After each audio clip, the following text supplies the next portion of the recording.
অনির্বাণের সাথে সব সম্পর্ক চুকিয়ে এবার নতুন গন্তব্যের দিকে এগোলো রাই। হ্যাঁ বন্ধুরা, ভিডিওতে লাইক দিয়ে দেখতে থাকুন। অনির্বাণের সকল উত্তর দেওয়ার পর রাই বলতে থাকে যে অনির্বাণ এবার আমাকে উঠতে হবে, কারণ আমার ট্রেন ছাড়ার সময় হয়ে যাচ্ছে। আমি চাই না যে কোনো মতে এই ট্রেনটা আমার মিস হয়ে যাক, কারণ এই ট্রেনটা মিস হয়ে যাওয়া মাত্রই আমার জীবনের অনেকটা মূল্যবান সময় মিস করে যাওয়া, আর আমি সেটা কোনো মতেই ওয়েস্ট করতে চাই না তোমার মতন। কারণ তোমার সাথে আমার জীবনে অনেকটা সময় আমি এমন পরিমাণে ওয়েস্ট করেছি যে যেটার হয়তো বা আমার শেষ নেই। তাই আমি আর চাই না যে আমার জীবনের আরও বেশি মূল্যবান সময়গুলো এরকম করেই শেষ হয়ে যাক। তখন অনির্বাণ বলতে থাকে যে ঠিকই তো রাই, তুমি আমার পেছনে যে পরিমাণে সময় লস করেছো সেই সময়টা যদি তুমি তোমার ক্যারিয়ারের পেছনে দিতে তাহলে হয়তো বা আরও বেশি তুমি উন্নতি করতে পারতে। কারণ এমনিতেই তোমার হার্ডওয়ার্ক এবং তোমার ডেডিকেশন দেখে যে কেউ তোমাকে বড় বড় চাকরি দিতে চাইবে, কিন্তু আমার সাথে এত দিন ধরে তুমি সংসার করে কী বা পেলে বলো তো? শুধুমাত্র কষ্ট ছাড়া কোনো কিছুতে তোমাকে আমি দিতে পারিনি।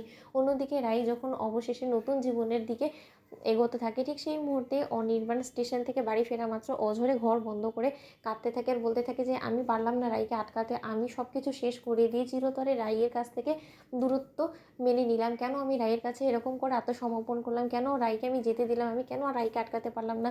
তখন অনির্বাণের মা বলতে থাকে যে অনি, এরকম করে তুমি কান্নায় ভেঙে পড়লে তো আর কোনো কিছু লাভ করতে পারবে না, তোমাকে এবার নতুন করে ঘুরে দাঁড়াতে হবে সব কিছু ভুলে। তখনই সেই মুহূর্তে যখন হসপিটাল থেকে হঠাৎ করে অনির্বাণের ফোন আসে, ঠিক সেই মুহূর্তে অনির্বাণ বলতে থাকে যে হ্যাঁ আমি অনির্বাণ স্যার বলছি, কেন কী মনে করে আপনি আমাকে ফোন করলেন বলুন তো?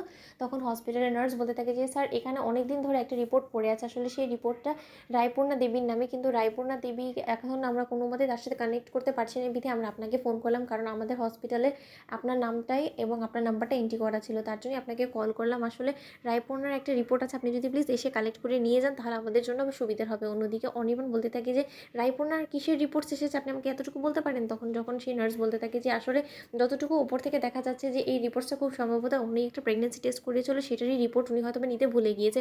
অন্যদিকে এই কথা শোনা মাত্রই অনির্বাণ আর এক মুহূর্ত দেরি না করে যখন হসপিটালে ছুটে যায়, ঠিক সেই মুহূর্তে অনির্বাণের মা বলতে থাকে অনির্বাণের বাবাকে, কেন জানি না অনির্বাণ আবারও রায়ের কোনো একটা কথা শুনে হসপিটালে ছুটে গেল, কিন্তু হসপিটালে রায় এমন কি রেখে গিয়েছে যেটার জন্য অনির্বাণ এরকম করে হন্তদন্ত হয়ে দৌড়ে গেল, আমি সেটাই বুঝতে পারছি না। তখন অনির্বাণের বাবা বলতে থাকে যে সেটা তো ও এলেই তুমি বুঝতে পারবে। অন্যদিকে অনির্বাণ যখন হসপিটালে গিয়ে সেই রিপোর্টসটা দেখে, ঠিক সেই মুহূর্তে অনির্বাণ জানতে পারে যে রাই কনসিভ করেছে, অনির্বাণের সন্তানের মা হতে চলেছে রাই। সেটা শোনার পর অনির্বাণ অঝরে কাঁদতে থাকে আর বলতে থাকে যে রাই তুমি কনসিভ করেছো, আমাদের জীবনে সেই কাঙ্ক্ষিত সময়টা অবশেষে এলো, কিন্তু তার দেখো আমি কতটা অভাগা যে আমরা দুজন দু প্রান্তে আছি, আমরা একে অপরের থেকে কতটা দূরে চলে এসেছি, যেখানে কিনা আমার সন্তান তুমি গর্বে নিয়ে নতুন এক অধ্যায় শুরু করতে চলেছো, কিন্তু এই নিউজটা যত শীঘ্রই সম্ভব তোমার অবধি পৌঁছতে হবে, নয়তো বা আরও বেশি তোমার বিপদ বাড়তে পারে। তুমি এই সময় যদি নিজের খেয়াল না রাখতে পারো তাহলে তোমার খেয়াল রাখার জন্য আমাকে সেখানে পৌঁছতে হবে। আমি আর এক মুহূর্ত ওয়েস্ট করতে চাই না, এক্ষুনি আমি তোমার কাছে পৌঁছবো রাই। তোমাদের ভিডিওটা ভালো লাগলে লাইক এবং শেয়ার করে সাবস্ক্রাইব করতে ভুলো না।